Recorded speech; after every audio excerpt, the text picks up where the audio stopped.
Hello friends, कैसे हैं आप सभी। तो फ्रेंड्स, आज हम बात करने वाले हैं एक स्कैल्पिंग फॉर्मूले के बारे में, जिसमें आपको लो पे बाय करना है और हाई पे सेल करना है। ठीक है। और ये नहीं है कि आपको वैसे ही कोई कैंडल देख के उसके लो पे पकड़ लेना है और हाई पे सेल कर देना है। ऐसा कोई सीन नहीं है, आपको अच्छे से देखना है। जैसे कि आप बैंक निफ्टी का चार्ट देख रहे हो। बैंक निफ्टी आपको यहाँ से प्राइस के ऊपर जाने का इशारा दे रही है, तो साथ में आपको कॉल का चार्ट भी देखना है, क्योंकि आप कॉल बाय करोगे तो कॉल का चार्ट भी देखना है। तो आपको दो चार्ट साथ में देखने हैं। अगर तीसरा देख रहे हो साथ में पुट का चार्ट, तो और अच्छी बात है। तीन चार्ट साथ में देखो तो और बढ़िया बात हो जाएगी और अच्छा काम हो जाएगा। अगर मान लो बैंक निफ्टी है, इसने एक अप ट्रेंड के बाद रेसिस्टेंस पे इशारा दे दिया, अब रेसिस्टेंस पे इशारा मिला है, जैसे कि इन्वर्टेड एमआर बन गया, तो पता है आपको प्राइस नीचे जाएगा। प्राइस नीचे जाएगा तो आप पुट बाय करोगे, तो पुट बाय करोगे तो साथ में आपको पुट का चार्ट देखना है। तो ये दो चार्ट तो आपको साथ में देखने ही देखने हैं। ठीक है। अगर इसके साथ कॉल का चार्ट देखो तो और अच्छी बात है। तीनों चार्ट पे कंफर्मेशन देखो, उसके हिसाब से बाय कर लो। तो तीसरा चार्ट साथ में देख रहे हो तो आपको तीन चार्ट पे कंफर्मेशन मिलेगी, और तीन चार्ट पे कंफर्मेशन मिल रही है और आपको लग रहा है कि इन तीनों चार्ट को देखते हुए हमें लग रहा है कि पुट का प्राइस नीचे जाएगा, तो पुट बाय कर लो। तो आपको ऐसे स्टेप बाय स्टेप हर एक चीज़ को फॉलो करते हुए एंट्री लेनी है। तो वो एंट्री कैसे लेनी है और कहाँ पे बाय करना है, कहाँ पे सेल करना है, उस पर बात करेंगे। ठीक है। जैसे कि मानो बैंक निफ्टी का चार्ट है, आप देख रहे हो कि डाउन ट्रेंड है, तो पहले ये देखो डाउन ट्रेंड है, ठीक है। फिर ये देखो स्ट्रॉन्ग स्पॉट है, यानी स्ट्रॉन्ग स्पॉट है, ठीक है। फिर देखो कि यहाँ पे कैंडल के रूप में इशारा है, यानी ठीक है स्ट्रॉन्ग स्पॉट पे। फिर आपने देखा कि स्ट्रॉन्ग स्पॉट पे स्पिनिंग टॉप बना हुआ है, अब स्पिनिंग टॉप भी बना है। फिर जाओगे आप कॉल के चार्ट में, क्योंकि बैंक निफ्टी में डाउन ट्रेंड के बाद स्ट्रॉन्ग स्पॉट पे स्पिनिंग टॉप बना है, तो आपको पता है प्राइस ऊपर जाएगा। ऊपर जाएगा तो आप कॉल बाय करोगे, कॉल बाय करोगे तो कॉल के चार्ट में जाना पड़ेगा। आप कॉल के चार्ट में जा रहे हो तो वहाँ पे भी देखो डाउन ट्रेंड है, स्ट्रॉन्ग स्पॉट है, ठीक है, होनी चाहिए स्ट्रॉन्ग स्पॉट। फिर देखो यहाँ पे स्पिनिंग टॉप बना है। तो अब देखो, अगर साथ में तीसरा चार्ट देखो आप पुट का चार्ट, तो और अच्छी बात है यार, फिर तो और अच्छा हो जाएगा। वहाँ पे क्या होना चाहिए, अब ट्रेंड है, रेसिस्टेंस है, स्पिनिंग टॉप है। तो तीनों में सही से सपोर्ट रेसिस्टेंस आपको दिख रहा है और कैंडल के रूप में इशारा भी है। जैसे कि बैंक निफ्टी बोल रहा है प्राइस ऊपर जाएगा, कॉल बोल रहा है प्राइस ऊपर जाएगा, पुट बोल रहा है प्राइस नीचे जाएगा, तो आपको भी पता है कॉल का प्राइस बढ़ेगा, क्योंकि पुट का प्राइस गिरेगा तो कॉल का प्राइस बढ़ेगा, बैंक निफ्टी का प्राइस बढ़ेगा तो कॉल का प्राइस बढ़ेगा। तो आपको ये तो पता चलेगा कि कॉल का प्राइस ऊपर जाना है। लेकिन मैं यहाँ पे बात कर रहा हूँ स्कैल्पिंग की, ठीक है, क्योंकि आप बड़े टारगेट का वेट नहीं कर पाते यार, और आपको ज़्यादा क्वांटिटी में कम पॉइंट पे ज़्यादा पैसा बनाना है। ठीक है। तो उसके लिए आप क्या करोगे, अब आपको पता चल गया कि बैंक निफ्टी में डाउन ट्रेंड है, स्ट्रॉन्ग स्पॉट है, स्पिनिंग टॉप बन गया, तो आपको पता है प्राइस ऊपर जाएगा। कॉल के अंदर डाउन ट्रेंड है, स्ट्रॉन्ग स्पॉट है, स्पिनिंग टॉप बन गया, तो आपको पता है प्राइस ऊपर जाएगा। पुट के अंदर अप ट्रेंड के बाद रेसिस्टेंस पे स्पिनिंग टॉप बना हुआ है, तो आपको पता है प्राइस नीचे जाएगा। तो यानी कि कॉल का प्राइस बढ़ेगा, तो कॉल का प्राइस बढ़ेगा तो यहाँ पे नेक्स्ट कैंडल लो बनाने आएगी। जैसे कि मैंने आपको एक वीडियो में लाइव प्रूफ दिखाया है, अब नेक्स्ट कैंडल लो बनाने आएगी। और मैंने आपको एक वीडियो में अच्छे से लाइव प्रूफ दिखाया है कि ऐसे आपको टारगेट लेना है, लो पे बाय करना है और हाई पे सेल करना है। अच्छे से बता रखा है मैंने उस वीडियो में आपको। तो अब यहाँ पे आपने देखा कि कॉल के अंदर डाउन ट्रेंड है और नेक्स्ट कैंडल लो बनाने आ रही है। जैसे कि मान लो ये आपका 400 पे बंद हुआ है, 400 पे स्पिनिंग टॉप बन के 400 पे बंद हो चुका है, यानी कि प्राइस 400 चल रहा है। तो नेक्स्ट कैंडल जो है 400 से नीचे जाएगी ऐसे। लो बनाएगी, कितना लो बनाएगी, 10 पॉइंट का आराम से बना देगी। 390 पे चली गई, 10 पॉइंट का लो हो गया। तो 10 पॉइंट का लो बनाने गई या 15 पॉइंट का लो बनाने गई। उस दिन मैंने आपको जो लाइव प्रूफ दिखा रखा है उसमें 20 पॉइंट का लो था। ठीक है। 251 से 231 पे प्राइस गया था, और मैंने आपको लाइव दिखाया था कि 231 पे यहाँ पे अपनी एंट्री हो जाएगी और 251 पे अपन प्रॉफिट बुक कर सकते हैं। तो अपने को क्या 20 पॉइंट मिल गए। तो वैसे ही आपको करना है, यहाँ पे नेक्स्ट कैंडल लो बनानी आएगी, तो उस लो पे पकड़ना है। अब लो कितना बना सकती है वो कैंडल को देखते हुए जैसे जैसे प्रैक्टिस होगी तो आपको पता चलना स्टार्ट हो जाएगा कि ये कितना कदम जाएगी। ठीक है। नहीं तो आप 10 पॉइंट का तो आराम से वेट कर सकते हो। 10 पॉइंट का लो बनाने गई, 15 पॉइंट का लो बनाने गई, आपको लगे कि हाँ 10-15 पॉइंट का लो बना रही है, तो उसको देखते हुए आपको एंट्री बनानी है लो पे। फिर ये प्राइस क्या ऊपर जाना शुरू होगा, ठीक है, तो हाई पे सेल कर दो। इसी कैंडल के हाई पे सेल कर दो। लो पे बाई किया, हाई पे सेल कर दिया।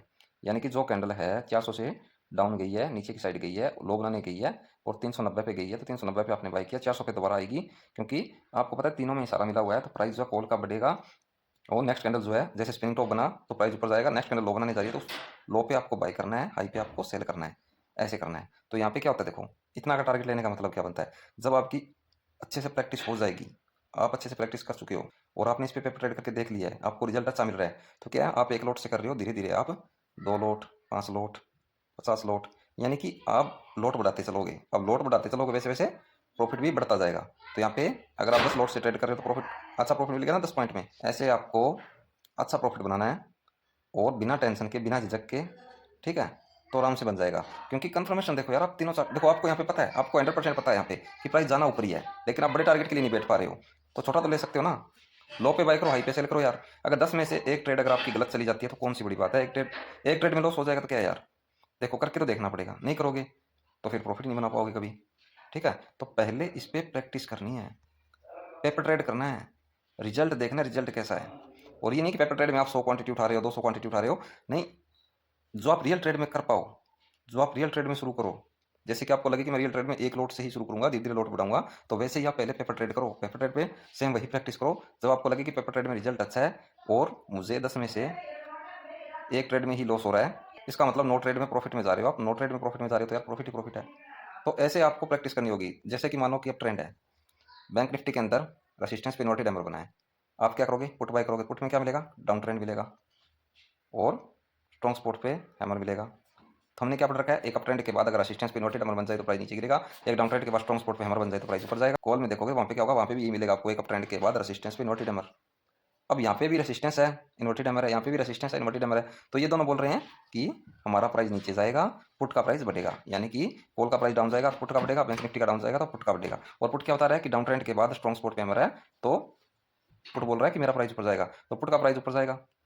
तो यहाँ पे तीनों कंफर्मेशन दे रहे हैं आपको। अब यहाँ पे तीनों चार्ट में कंफर्मेशन आपको मिल रहा है, तो आपको डरने की क्या बात है। नेक्स्ट कैंडल लो बनाने आएगी, अब नेक्स्ट कैंडल लो बनाने आएगी तो उस लो पे पकड़ के इस हाई पे सेल करना है। अब लो बनाने जा रही है, उस लो पे पकड़ो और हाई पे सेल कर दो। और ये अगर पेपर ट्रेड किया होगा आपने, प्रैक्टिस की होगी आपने, तो आपको रिजल्ट भयंकर मिलने वाला है।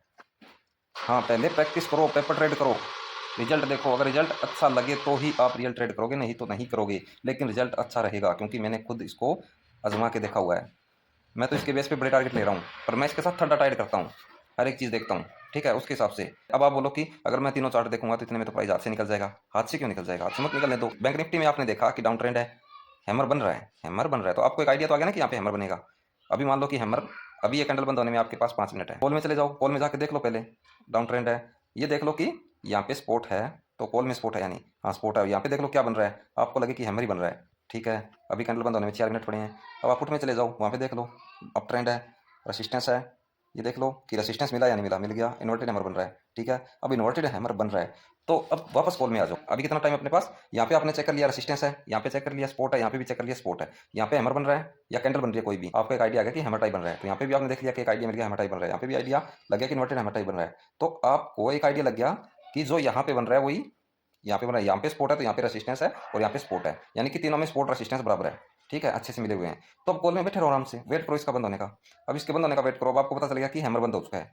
अब हैमर बंद हो चुका है तो एक दिमाग लगाओ यार, बैंक निफ्टी में भी हैमर बंद हुआ है, इसमें भी नोटेड हैमर बंद हुआ है, क्योंकि पहले आप देख के आए थे ना, यहाँ पे हैमर बन रहा है, यहाँ पे भी हैमर बन रहा है, यहाँ पे नोटेड हैमर बन रहा है, तो यहाँ पे हैमर बंद होगा तो यहाँ पे भी हैमर बंद होगा, यहाँ पे भी नोटेड हैमर बंद होगा, ठीक है।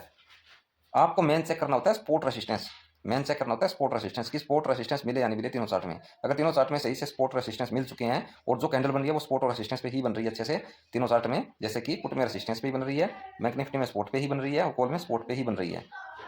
मेन मुद्दा कैंडल का नहीं होता, कैंडल का क्या है, कैंडल यहाँ पे अगर हैमर बन रहा है बैंक निफ्टी में और यहाँ पे अगर स्पिनिंग टॉप बन गया तो डरने की बात नहीं है, यहाँ पे डोजी बन गया तो डरने की बात नहीं है, स्पिनिंग टॉप बन गया तो डरने की बात नहीं है, क्योंकि कैंडल तो वही है ना जो प्राइस को ऊपर लेके जाती है, कैंडल तो वही बनी है, माना जाएगा जो बैंक निफ्टी में बना है। हाँ, बैंक निफ्टी में जो कैंडल बनी है वही कैंडल यहाँ पे मान के चल सकते हो, डरने की कोई बात नहीं है। अगर बैंक निफ्टी ने इशारा दिया कि प्राइस ऊपर जाएगा तो इनका तो जाना है, ठीक है, इनका नीचे आना है, यानी कि पुट का नीचे आना है और कॉल का जाने जाना है ऊपर, लेकिन स्पोर्ट रेसिस्टेंस मिले होने चाहिए। अब ये ना हो कि बैंक निफ्टी में स्पोर्ट पे हैमर बना है और कॉल के अंदर स्पोर्ट को ब्रेक करके हैमर बन गया हो, तो गड़बड़ हो जाएगी। तब बोल रहा हूँ कि स्पोर्ट देखना जरूरी है। कैंडल वो चल जाएगी जो बैंक निफ्टी में बन रही है, कैंडल बैंक निफ्टी में हैमर बन रही है और यहाँ पे स्पिनिंग टॉप बन गया, तो अभी स्पिनिंग टॉप तो वही काम करेगा ना, मैंने सिखा रखा है यार, अगर स्पिनिंग टॉप बने तो भी प्राइस ऊपर जाएगा, तो यहाँ पे भी अगर स्पिनिंग टॉप बन रहा है पुट में तो पता है कि एक अपट्रेंड के बाद अगर रेसिस्टेंस पे स्पिनिंग टॉप बन जाए तो प्राइस नीचे गिरता है, तो कैंडल तो वो बनी ना जो प्राइस को नीचे लेके आती है। अगर यहाँ पे हैमर बन गया और यहाँ पे हैमर टाइप डोजी बन गया कॉल में, तो भी डरने की बात नहीं है, क्योंकि इस कैंडल का भी वही काम है, हैमर वाला काम है। यहाँ पे फिर इन्वर्टेड हैमर टाइप डोजी बनेगी में, तो उसका भी यही काम है, इन्वर्टेड हैमर वाला, प्राइस नीचे गिरेगा। तो कैंडल का ज़्यादा चक्कर नहीं पड़ेगा, कैंडल जो बैंक निफ्टी में है वो मायने रखेगी। यहाँ पे अगर कैंडल बदल जाती है तो डरने की बात नहीं है, लेकिन support resistance time to time बराबर होने चाहिए, ठीक है, बनना स्पोर्ट और रेसिस्टेंस पे चाहिए सही से बस, ठीक है। तो फिर नेक्स्ट कैंडल लो बनानी है। अब आपको मैंने क्या समझाया, आपने तीनों चार्ट में चेक कर लिया था, आपने पहले ही चेक कर लिया कि 5 मिनट पड़े हैं अभी तक और हैमर टाइप कैंडल बन रही है और स्पोर्ट आराम से मिला हुआ है और स्पोर्ट पे ही बन रही है, स्पोर्ट पे ही बन रही है, हैमर बन रही है, ठीक है। बैंक निफ्टी में आपने चेक कर लिया था, अब आपने बैंक निफ्टी में चेक कर लिया, डाउन ट्रेंड है, स्ट्रॉन्ग सपोर्ट है, हैमर बन गया। बैंक निफ्टी में आपने चेक कर लिया, ठीक है, सब कुछ काम सही हो गया। बैंक निफ्टी में चेक कर लिया, हैमर बन रहा है, 5 मिनट पड़े हैं अभी। फिर आप कॉल में जाओ, कॉल में देखो डाउन ट्रेंड है, स्ट्रॉन्ग सपोर्ट है, हैमर बन रहा है। अब आप कॉल में चेक करो, कॉल में भी हैमर ही बन रहा है, स्ट्रॉन्ग सपोर्ट है, डाउन ट्रेंड है, ठीक है। अभी 4 मिनट पड़े हैं, पुट में चेक करके आ जाओ। अब ट्रेंड है, रेसिस्टेंस है, इन्वर्टेड हैमर बन रहा है, आपने पुट में भी चेक कर लिया। तो अब ये याद रखो कि आपको देखना था कि सपोर्ट रेसिस्टेंस मिले या नहीं मिले। तो तीनों में सपोर्ट रेसिस्टेंस बराबर है। मायने क्या रखेगा, जो बैंक निफ्टी में कैंडल बन रही है वह है। अगर बाई चांस ये मायने नहीं रखती है तो भी डरने की कोई बात नहीं है। अगर यहाँ पे हैमर बन रहा है तो ज़्यादा से ज़्यादा यहाँ पे हैमर टाइप डोजी बन जाएगी और यहाँ पे इन्वर्टेड हैमर टाइप डोजी बन जाएगी। लेकिन आप जब प्रैक्टिस करोगे और इन चीज़ों को नोट करना शुरू करोगे तो आपको समझ में आ जाएगा कि कौन सी चीज़ ज़्यादा मायने रखती है। बस ध्यान रहे कि बनना सपोर्ट रेसिस्टेंस पे चाहिए, उसके अलावा ये ना हो कि बैंक निफ्टी में सपोर्ट पे बन रहा है और कॉल में सपोर्ट ब्रेक करके बन रहा है या फिर पुट में रेसिस्टेंस ब्रेक करके बन रहा है, फिर गड़बड़ हो जाएगी, फिर काम नहीं करेगा। तो तीनों में सपोर्ट रेसिस्टेंस बराबर से चेक कर लेना, ठीक है, ये चीज़ चेक करना जरूरी है। बाकी आपने 5 मिनट पहले चेक कर लिया था, बैंक निफ्टी में सपोर्ट मिला हुआ है, हैमर बन रहा है, और कॉल में भी चेक कर लिया था कि हैमर बन रहा है, सपोर्ट मिला हुआ है, और पुट में भी चेक कर लिया था कि इन्वर्टेड हैमर बन रहा है और रेसिस्टेंस मिला हुआ है यहाँ पे, यानी कि रेसिस्टेंस मिल चुका है। जो बन रहा है वो रेसिस्टेंस पे ही बन रहा है, जो बन रहा है वो यहाँ पे सपोर्ट पे ही बन रहा है, जो बन रहा है वो यहाँ पे सपोर्ट पे ही बन रहा है, यानी कि तीनों में सपोर्ट रेसिस्टेंस बराबर मिले हुए हैं। तो आराम से आके, अब देखो टाइम कितना है, 2 मिनट रह गए कैंडल बंद होने में, तो आराम से कॉल में बैठ जाओ, क्योंकि आपको तो कॉल बाय करना है, क्योंकि कॉल का प्राइस जाएगा ना ऊपर, तो कॉल बाय करना है। तीनों में यही सारा मिला हुआ कि कॉल का प्राइस बढ़ेगा, कॉल का प्राइस ऊपर जाएगा तो कॉल के चार्ट में आराम से बैठ जाओ, वेट करो कि नेक्स्ट कैंडल लो बनाने आए। फिर ये देखो नेक्स्ट कैंडल लो बनाने आ रही है तो कैंडल को देखते हुए पता चल जाएगा आपको कि कितना डाउन जाएगी, ठीक है। थोड़ा बहुत डाउन जाएगी, जैसे कि 10-15 पॉइंट उस दिन मैंने आपको दिखाया, वो 20 पॉइंट डाउन गई थी। तो ऐसे 15 से 20 पॉइंट डाउन जाती है यार, आप ज़्यादा मत करो, आप 10 पॉइंट का स्टार्टिंग में रखो, आप 10 पॉइंट पे बाय कर लो। प्राइस नीचे जा रहा है, 10 पॉइंट का लो बन गया, बाय कर लो, ठीक है। साथ में याद रखो कि कितना पॉइंट का लो बनाया, लिखना शुरू कर दो, कॉपी में नोट करना शुरू कर दो, क्योंकि पेपर ट्रेड कर रहे हो आप तो नोट करना पड़ेगा आपको एक एक चीज़ को। तो लो बनानी आई, बाय कर लो 10 पॉइंट के लो पे और हाई पे सेल कर दो। ऐसे आपको डेली पेपर ट्रेड करना है और देखना है कि इसमें आपको कितना प्रॉफिट हो रहा है, और एक एक चीज़ नोट करना है। और आपको अब डेली प्रैक्टिस होगी ना, अब आपकी डेली प्रैक्टिस हो रही है, तो डेली प्रैक्टिस में आपको पता चल जाएगा कि कितना लो बनता है, ठीक है, कितने पॉइंट का टारगेट मिलता है, कितना लॉस होता है, कितना प्रॉफिट होता है। एक एक चीज़ आप नोट करना शुरू करोगे तो आपको बहुत कुछ पता चलेगा, अपने आप से बहुत कुछ सीखने को मिलेगा, ठीक है। वैसे मैंने इसका लाइव प्रूफ दे रखा है, आप इससे पहले वाली वीडियो देखोगे उसमें आपको लाइव प्रूफ मिल जाएगा इसका यार, ठीक है। लो पे बाय करना, हाई पे सेल करना, बहुत अच्छा तरीका है, मुझे अच्छा लगा, आप भी ट्राई करके देखना, अच्छा लगेगा। तो ठीक है फ्रेंड्स, आज के लिए दो मुझे इजाज़त, आज के लिए इतना ही, मिलते हैं कल एक नई वीडियो के साथ, तब तक के लिए जय हिंद, वंदे मातरम।